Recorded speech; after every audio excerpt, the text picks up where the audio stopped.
projeto começou com uma conversa entre dança e música, que a gente vem fazendo há algum tempo, de forma bem intuitiva. E a gente fez dentro de uma amostra... Não, a gente pega... Tudo bem, a gente pega o áudio. Tá.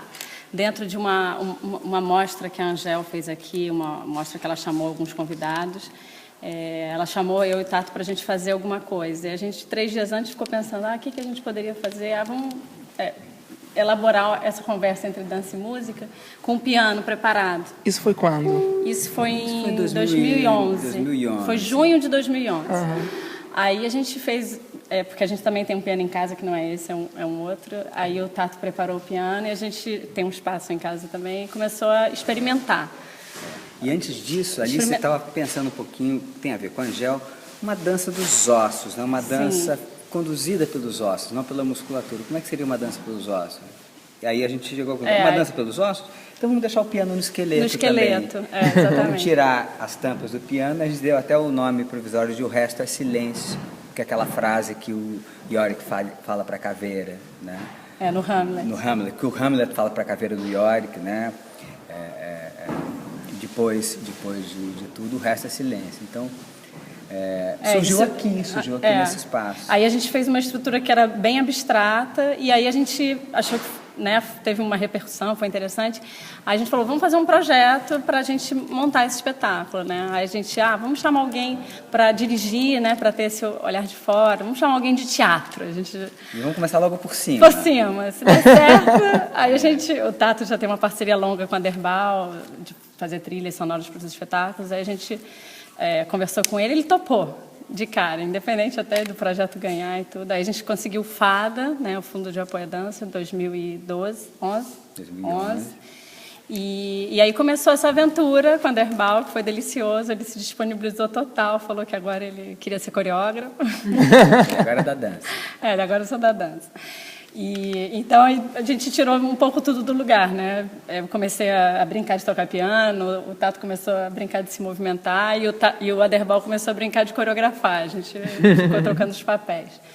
E aí foi uma parceria muito divertida, assim, né? Um convívio muito gostoso. E aí deu nesse espetáculo que é essa mistura, né? Dança, música, teatro. Né, tem um pouquinho de tudo. A gente ficou também falando que a gente queria fazer um pouco de mágicas, que na época que a gente estava montando, estava tendo Hugo Cabret, aquele filme, Invenção de Hugo Cabret. A gente podia fazer um teatro de variedades. Aí a gente decidiu fazer isso aqui atrás do piano, né, aquele momento que tem o áudio, né, da professora de piano. Radionovela, né? Radionovela. E porque também a gente, no primeiro ensaio que a gente mostrou que a gente tinha para a Derbal, ele lembrou de um escritor uruguaio chamado Felisberto Hernández, um escritor interessantíssimo, e aí a gente conseguiu um livro dele chamado Cavalo Perdido, a gente leu esse conto e ficou encantado. Porque nesse conto ele traz, ele anima objetos inanimados, né? Ele traz vida às cadeiras, e aí a gente começou a brincar com isso, né? E era a história de um pianista que acabou virando escritor. E quando começou a escrever, escreveu sobre o seu início no piano, sua professora de piano, Celina. Que era o assunto principal, que a gente... e desse conto especialmente. Então tudo surgiu dessa relação do menino Felisberto com a Celina. Com essa primeira professora de piano. E aí o impacto dela na vida dele, que ele grande falava de como isso foi marcante, ele era o que ele era, em todos os sentidos por conta da Celina.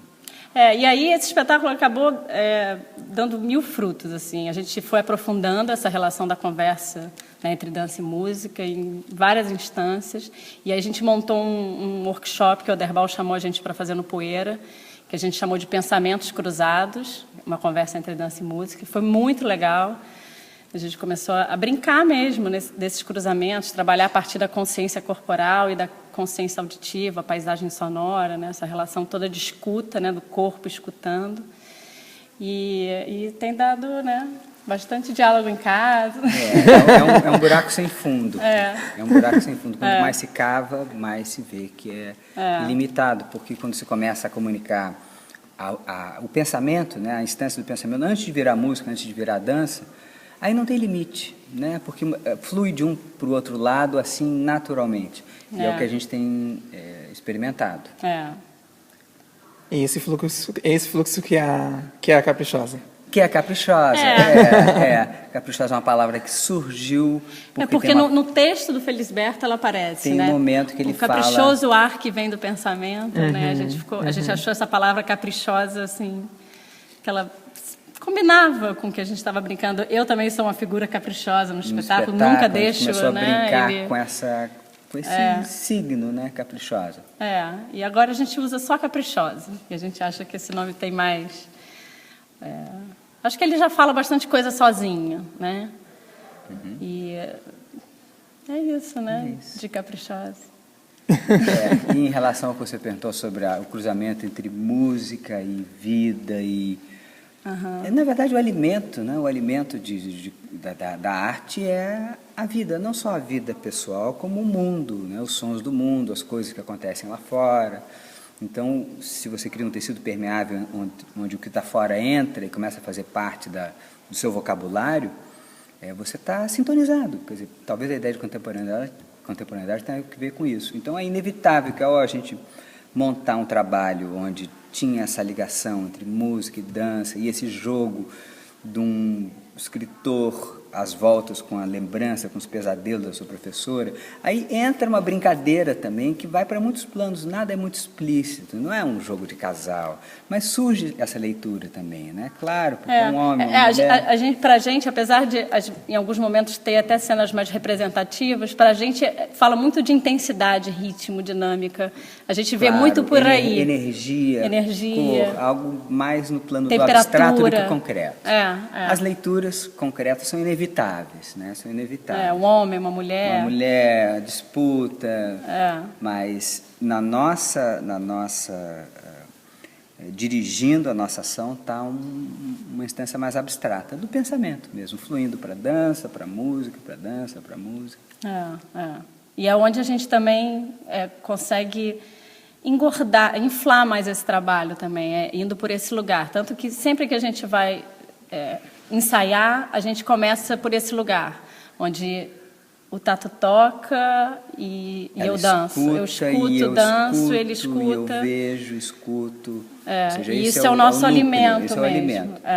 E faz com que ele não esteja estabilizado, né? Essa partitura não é uma partitura precisa, pronta e acabada, né? Ela é flexível, ela está sempre sujeita a essas escutas, ao que acontece no momento. A gente fala que o movimento escuta e o som dança, né? A gente fala um pouco dessa relação, onde um vai para o lugar do outro, né? E um sempre está alimentando o outro também, né? E volta e meia a gente tem imagens em relação a isso, a gente fala muito dessa questão das temperaturas, das texturas, né? Como que isso às vezes fica evidente quando a gente está experimentando, está nesse lugar dos estados, né? Dos estados pessoais e do encontro dos dois.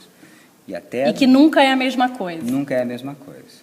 Mas a gente consegue a gente consegue repetir algumas coisas de uma outra maneira, né? O espetáculo ele tem essa abertura o tempo inteiro, sobretudo na parte final, né? Que é totalmente aberto.